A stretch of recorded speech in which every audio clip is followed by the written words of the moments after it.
So Dr. Finian Fallon, Fallon is a chartered psychologist. He holds a doctorate in psychotherapy from DCU.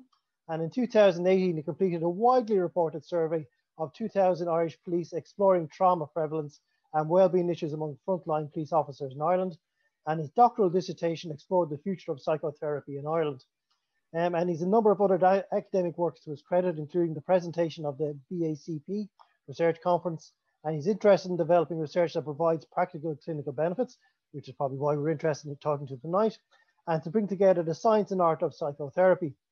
He's Dean of Psychology at the City Colleges and is developing and delivering psychology courses that are relevant to the challenges of living today.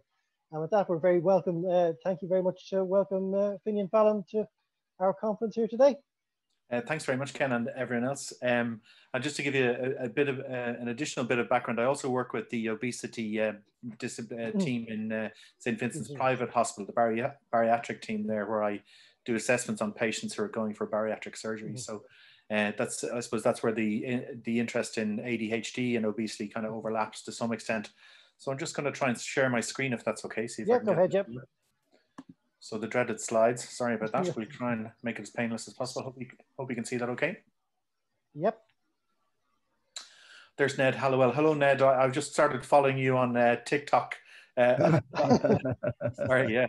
So I'll just continue on anyway. So I was just interested in what Harriet was saying there a short time ago about eating disorders. It's a big debate going on in psychology, and my medical colleagues in St. Vincent's Private have kind of pushed on my thinking, I suppose, evolved my thinking somewhat in relation to obesity in connection with general population, but ADHD as well, in terms of, you know, in psychology, we're very much in favor of the idea that we all have free will and agency in spades, or that we can develop. And there is some truth in that. But increasingly, from the perspective of obesity studies, and this is what the science is suggesting, it seems that obesity is, to some extent, for a lot of people, outside their conscious control, if that makes sense. There seems to be a physiological drive buried deep in the brain that drives people towards obesity.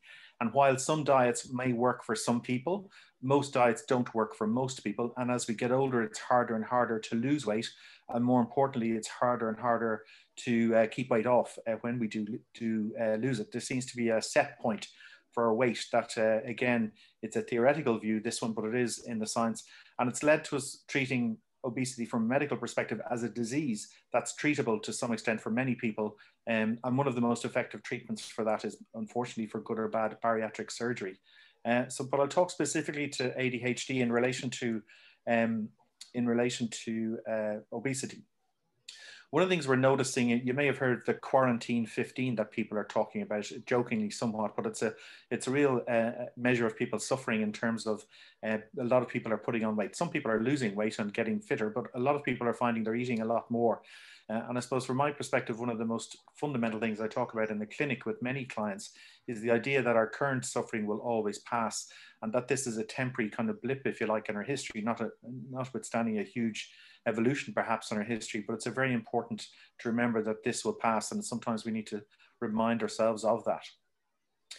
In relation to ADHD specifically and obesity, our learning, our understanding of it is, specifically in relation to bariatric surgery, is fairly in its infancy. We're not fully up to speed yet in terms of the science as to what the associations and causes are in relation to obesity and ADHD. One of the first studies to look at this was by Altfass in 2002. Like, to give you a bit more science, if that's okay, before I move into practical aspects. One of the things we talk about in research is what we call the odds ratio, which is a measure of the association between one thing and another, basically. So, for example, the association between smoking and lung cancer is 1.4. So that describes the level of certainty we have, if you like, that smoking is associated with lung cancer.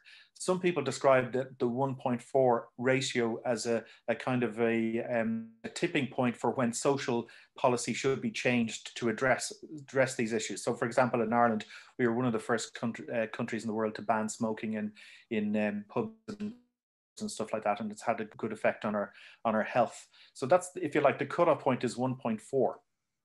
So the association, the top line, the simplistic odds ratio association between adult obesity and ADHD is between 1.37 and 1.55, depending on which study you look at. So from a pragmatic perspective, the science seems to be suggesting a very strong association between adult obesity and ADHD. These studies are based on large studies of nearly 800,000 people there, as you can see. The references are included later in the slides. On the face of it, it shouldn't make sense that people with ADHD, you know, typically the kind of assumption is they're more active and that kind of thing. But when you delve down again into the science, which is in its infancy, we have some clues as to why that might be a particular problem for those with ADHD. Certainly, as I was saying, in relation to obesity in general, there are an increasing number of studies suggesting that obesity and genes have a significant effect. Some studies suggesting that up to 70% of the cause of obesity relates to genetics. That's a huge change from some years ago when we weren't as certain. Again, one of the controversial, perhaps, things that we say in our clinic to clients is it's not your fault in relation to obesity. Unfortunately, it is our responsibility. And as someone who carries a few extra pounds myself, I know only too well the difficulties and challenges of managing our weight in general. We also know that the environment we live in is contributing to our levels of obesity around the world. Salty, sweet foods are being pushed on us all around us in our environment, in shops where we go to. One of my clients in St. Vincent's used to say that that supermarkets are basically sugar shops, sugar factories, where, you know, there's very little, you know, there's little enough fresh vegetables and that kind of thing in the middle of the shop, but you're surrounded by highly processed foods, which again seem to contribute to the incidence of obesity. Gender is another factor. Females seem to have more prevalence of obesity as well. There's also measured body dissatisfaction among many with ADHD, not in all cases, but that may be part of it. Impulsivity can be a part of it. And I wonder sometimes, from my clinical experience of working with clients with ADHD, sometimes the impulsivity relates to a need to kind of almost self-medicate with food. And sometimes it can give the impression that it's calming us down. There's also a contraindication or a kind of an unusual finding in some research which suggests that some people with ADHD may actually have lower activity levels because of a preference for sitting and watching TV rather than being active. Also, sleep problems seem to be a factor for people with ADHD in general. I would say for people with obesity in general as well, that sleep problems are often a factor. Again, poor sleep can drive inflammation of the body. It can drive us to seeking out more foods which seem to calm us and to try and help manage our sleep deficits where that occurs. So again, my understanding is sleep problems are quite common among people with ADHD. In relation to the practical treatments of it, I'm going to talk a bit about CBT first of all, and then we'll go into some more ideas that we might have clinically now that I've covered the science bit. There's a famous Stoic philosopher called Epictetus who said men and women obviously are disturbed not by things but by the principles and notions which they form concerning things. So this is one of the basic tenets of cognitive behavioral therapy, the cognitive element, or the way we think, to some extent informs how we live. So our view of the world, our inner philosophy, if you like, our core beliefs as we describe them, can inform how we see the world. And if our core beliefs have been impaired through environmental circumstances or through bullying or whatever it might be, it can make us see the world in quite a negative view. So this cognitive aspect of our psyche, if you like, of our psychology is one of the elements of CBT, the cognitive element. The other element is the behavioral element. Behavioral therapists would say, if you put yourself in the way of harm, you're going to be harmed. It's like that old phrase they use in Alcoholics Anonymous: if you keep going to the barber, you'll eventually get your haircut. I wish I could go to the barber at the moment with the lockdown circumstances. But in general terms, the idea in CBT is that if you can change your thoughts, the way you think, which can be done, if you can change your behaviors, which can be done, the two together are quite a powerful intervention for helping us to change our lives to some extent.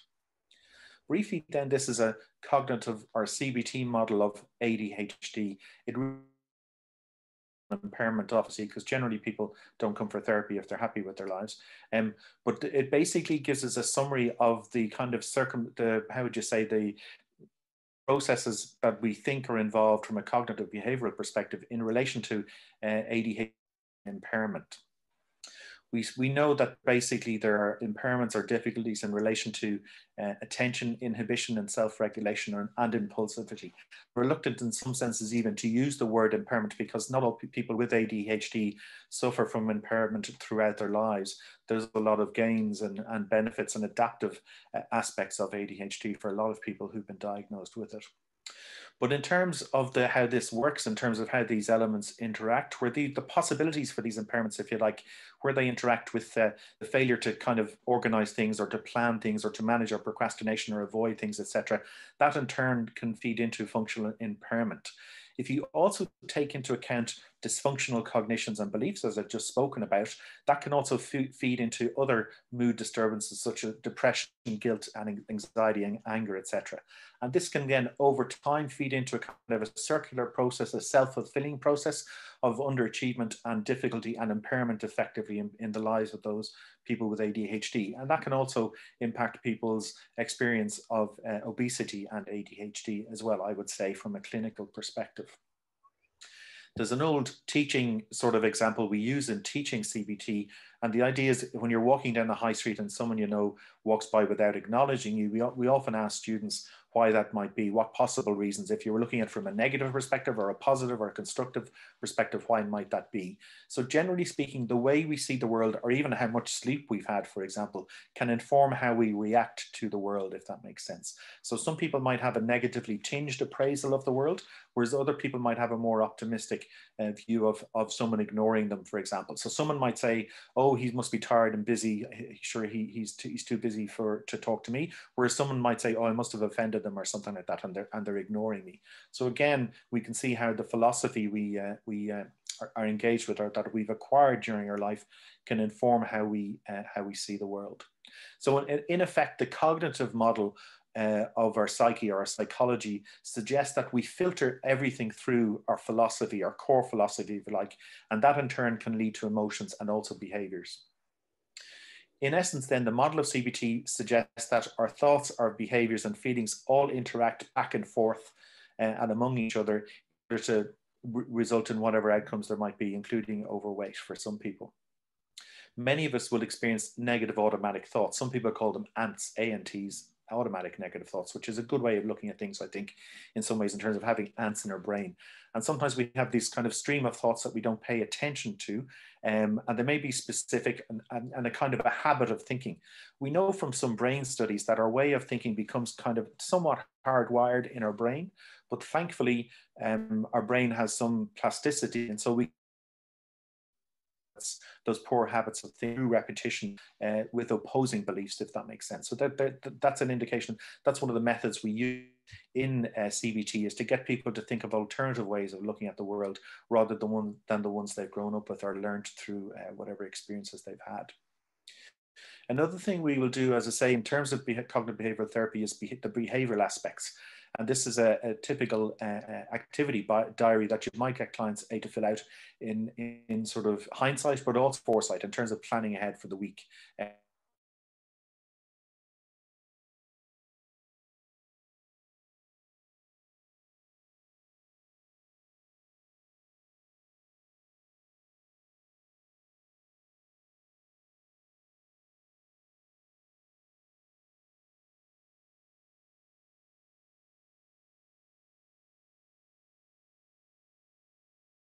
One thing necessary that we focus on in CBT, we try and focus on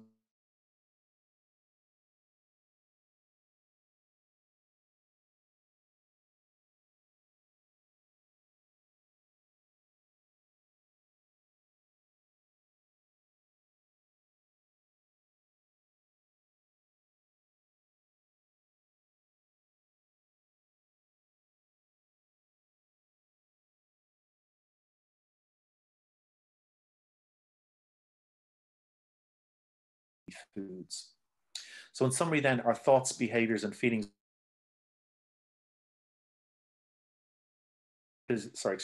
physiology and our environment all interact. So this complexity is something we use in CBT to try and chip away at various elements of our psychology to try and, as I say, bring people's suffering down to. In terms of COVID then, what's happening with a lot of people. A lot of people are stuck at home. We've seen a huge increase in the percentage, a huge percentage increase in the level of domestic violence and abuse that's been reported with some terrible circumstances. So for many of us who aren't to that extreme, it is possible to engage in activities that are in sort of practices that can help reduce the impact and possibility of conflict. One of the things often I notice with clients and with us all is that we might tend to take our frustrations out on the people who are closest to us and we think are more likely to take it from us. Now, we know from research that very often these negative strokes, as they call them in the research, are very difficult to overcome, and it can take 6 positive strokes to overcome a negative stroke. And we've, again, some research from Gottman and others suggests the tone that talk is highly predictive of whether or not people will stay together. You can whether or not a couple will stay together by the tone of the way in which they talk with each other.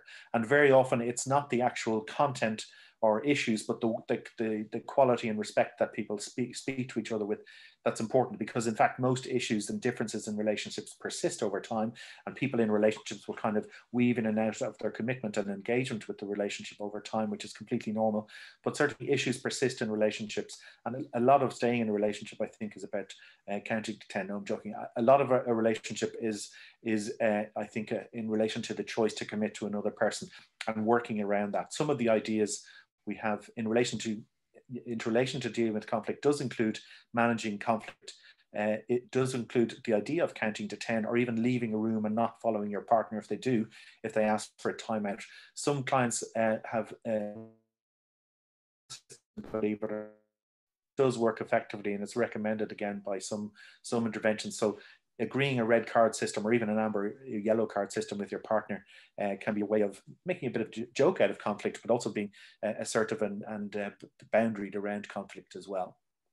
We also talk about soft starts in terms of sometimes asking permission from our partner to have a disagreement or a discussion about a specific subject, and not attacking them or going after the issue when both parties are in a heightened state of stimulation in relation to a disagreement. So soft starts is using phrases such as "I would like" or "can we," and also using language that isn't accusatory or putting people on the back foot. So this classic idea of saying "you make me feel," "you did this to me," doesn't always help. It can actually make people defensive and put them into a fight or flight mode, which takes quite a while to come down from and can actually escalate conflict. So we suggest to people to use these soft starts, but also to use personalized "I would prefer," "I felt," rather than "you," or "you make me feel."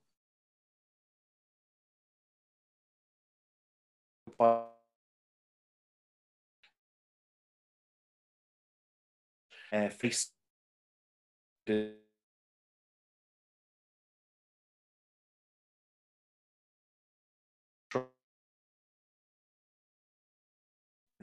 circle, and if they can hold and circle all things they can't control, and one of those things is COVID at the moment, and impacts having lives. So I think often as well, I think at the moment live a little more simply in therapy is acknowledging feelings and sitting with them, using our breath to manage to come into our body and focus on our body rather than focusing on our thoughts, and also being focused on what we are doing, and focus in the moment on those things. Also, we find that sometimes what happens with clients is they become a bit discombobulated or unhappy when their values and their desires kind of conflict. And sometimes people act in ways that aren't consistent with their values. And sometimes that can cause a little bit of inner conflict. So sometimes we do some work on values in terms of getting people to recommit to their beliefs and values around life. And that can help people to really make decisions about things. Because sometimes we have the logic of situations which we know are right or wrong, but we also have a desire or a drive, something unconscious that drives us into making decisions. And sometimes those elements of ourselves contradict. And again, it's okay. We're all full of contradictions, believe it or not. It's okay to be full of contradictions. But sometimes taking committed action based on our values can give us some grounding and reassurance. Hopefully, to what is going on that Dr. Harris recommends, but also looking at what resources we have, and also, yeah, this idea of social distancing. It's not social isolation, but it's physical care for each other is another aspect. And doing good for other people, I think, at the moment is a good thing as well. Social is another thing to consider, and also taking in the good and not so good of it. We a lot of WhatsApp groups which cause a lot of suffering. It might be useful to take a break from some of those, but plan your social media use and plan where you're looking and who you're engaging with on these in these forums. Connection, as I say, as we were talking about briefly earlier on, is really important. It's important to think about your connections. Don't forget, sometimes with clients, it's good to say that sometimes it's good to connect even when we don't particularly feel like. If we don't feel like it. It's also important for other people. We should remember they sometimes get benefits from.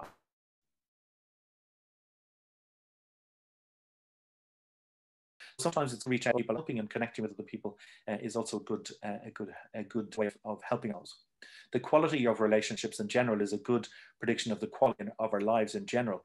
And you don't need loads of one or two close friends should be people. The idea that people should have loads of friends is a myth. Even in the research, it's been suggested that most people have one or two close friends, and that's enough. So the suggestion might be to connect with a wider group of people at the moment, taking in the good as well. Again, I suppose all of these I'm speaking about in the context of overweight, problems with overweight and managing our diet, especially during the COVID. There's a guy called Rick Hansen, who's a Buddhist scientist, and he talks about this idea that the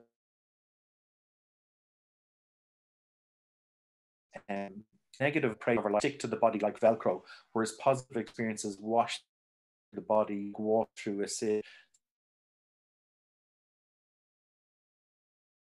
And the trick to use again is that when we wake up in the morning, is good things or ends what maybe you may choose to do that are in your life, and to savor those things. He reckons that when we have a good experience is to savor. We have to savor 10 or 20 seconds in order to body the good things. The negative things are written really quick for kind of for evolutionary reasons. Negative things are written into our body really quickly. But Hansen talks about savoring the good. So whenever if an excellent lecture about, I don't know, ADHD and obesity, you might actually just seconds afterwards think that was brilliant or something like that. Again, taking in the good. Simple things like gardening can help us to overcome our the negativity bias that we might have. And he talks about the drip of positive experiences can actually overcome a lot of experiences. They're kind of better than one tool. So the positive experiences can really help us to overcome negative experiences in our history. And back to, and just briefly on the dreaded Freud that a lot of people dislike. I love Freud a lot because I don't think much of what he said hasn't been surpassed in terms of what we do in modern therapy. He once said, much will be gained if we succeed in transforming your hysterical misery common unhappiness. What a terrible goal for therapy, but there you go. With a mental life has been restored to health, you'll be better armed against that unhappiness. So Freud's view, particularly perhaps a dour European view, that happiness isn't unusual, but certainly we can sort of equip ourselves with tips, techniques, tricks, and talk therapies that might help us to be able to address the unhappiness we might, especially in relation to eating and in the current context of our pandemic. Freud spoke about the idea of happiness arising from to love and to work. My interpretation of that for today's world would be connect and commit to also to commit to things in our lives and be engaged with our wherever we are, with whatever is in front of us, to commit to that, whether it's our partner, our job, our work, our life, having some fun, whatever that might be, our friends or whatever it might be, to commit.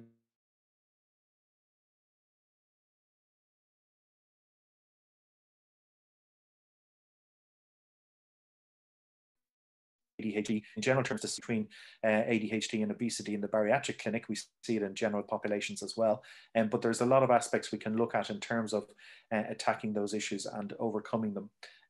But there are lots of different factors, as I've said, that we've seen in addition to the research. Not a question of it being involved, unfortunately, for good or bad, it is your responsibility. And we do have some good interventions now. Medications are improving all the time, as our bariatric surgery is one of the most effective. But certainly, as I say, ADHD and obesity is very much associated in the research. So there's a fairly strong association between the two. And not to forget, this will pass. Thank you very much. Indeed, this will pass. I have to say, one of my favorite definitions of all time is what's the definition of permanent, long-term, temporary? So again, it is a personal thing of myself. Everything will pass in time. Just a little bit behind schedule, and that's my fault entirely for trying to put 2 talks into a shorter time than they both really deserved.